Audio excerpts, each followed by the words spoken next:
ബജറ്റിനെ പാടി പഠിക്കാം. ബജറ്റ് ഗാനമൊരുക്കി അധ്യാപകൻ പ്രമോദ് മാലിയങ്കര. പുതിയ മന്ത്രിസഭയുടെ ആദ്യ ബഡ്ജറ്റ് ഈ മാസം 19-ന് അവതരിപ്പിക്കാനിരിക്കെ ഹയർ സെക്കൻഡറി ക്ലാസ്സിൽ സാമ്പത്തിക ശാസ്ത്രം പഠനത്തിന്റെ ഭാഗമായുള്ള ബഡ്ജറ്റ് എന്ന പാഠഭാഗം പാട്ടിലൂടെ അവതരിപ്പിക്കുകയാണ് പറവൂർ SNV സംസ്കൃത ഹയർ സെക്കൻഡറി സ്കൂളിലെ അധ്യാപകനായ പ്രമോദ് മാലിയങ്കര. 7 മിനിറ്റ് ദൈർഘ്യമുള്ള പാട്ടിന്റെ വരികൾ എഴുതിയതും സംഗീതം നൽകിയതും പ്രമോദ് മാലിയങ്കര തന്നെയാണ്. പിന്നണി ഗായിക രഞ്ജിനി മനോജാണ് ഗാനം ആലപിച്ചിരിക്കുന്നത്. ഒരു സാമ്പത്തിക വർഷ കാലയളവിൽ മുൻകൂട്ടി കണക്കാക്കി തയ്യാറാക്കുന്ന വരുമാനത്തെയും ചെലവിനെയും കാണിക്കുന്ന സാമ്പത്തിക രേഖയത്രേ ബഡ്ജറ്റ്. ഒരു ബഡ്ജറ്റിൽ വരുന്ന എല്ലാ കാര്യങ്ങളും ലളിതമായി വിദ്യാർത്ഥികൾക്ക് മനസ്സിലാക്കുന്നതിനാണ് ഇത്തരത്തിൽ ഗാനം ഒരുക്കിയതെന്ന് പ്രമോദ് മാലിയങ്കര പറഞ്ഞു.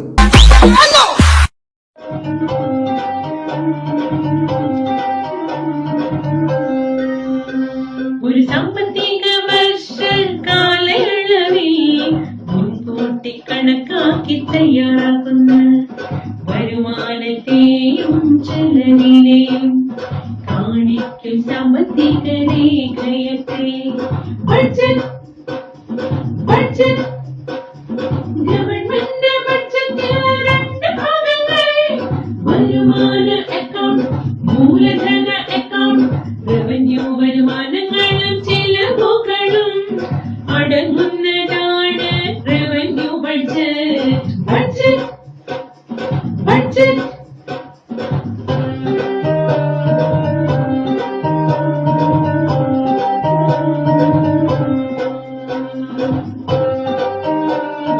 ഹയർ സെക്കൻഡറി ക്ലാസ്സുകളിൽ സാമ്പത്തിക ശാസ്ത്രം പഠിക്കാൻ നമ്മൾ പല വേർഷനും ഉപയോഗിച്ചിട്ടുണ്ട്. ഇപ്പോൾ നമ്മൾ പുതുതായിട്ട് ചെയ്യാൻ പോകുന്നത്, ഇപ്പോൾ നമുക്കറിയാം 19-ാം തീയതി ബഡ്ജറ്റ് വരികയാണ്.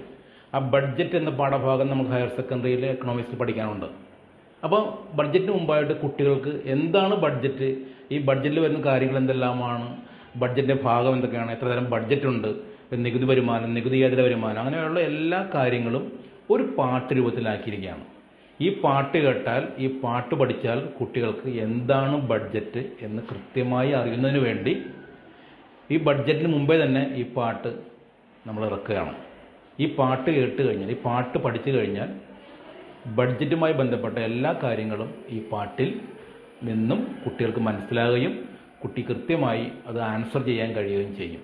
സാധാരണ സെക്കൻഡ് ടൈമിലാണ് വരുന്നതെങ്കിലും ബഡ്ജറ്റ് ഇപ്പോൾ വരുന്നതുകൊണ്ട് ആ ബഡ്ജറ്റ് വരുന്നതിന് മുമ്പ് കുട്ടികൾക്ക് ഒരു ആധികാരികമായ ഒരു മുൻകരുതൽ കിട്ടാൻ വേണ്ടിയാണ് നമ്മളിപ്പോൾ തന്നെ ഈ പാട്ട് റെഡിയാക്കിയിരിക്കേണ്ടത്. കാരണം ഈ മറ്റന്നാൾ ബഡ്ജറ്റ് അവതരിപ്പിക്കുമ്പോൾ ആ ബഡ്ജറ്റ് പത്രങ്ങളിലൊക്കെ വരുമ്പോൾ എന്താണ് എന്ന് കുട്ടികൾക്ക് സംശയം ഉണ്ടാകാൻ പാടില്ല.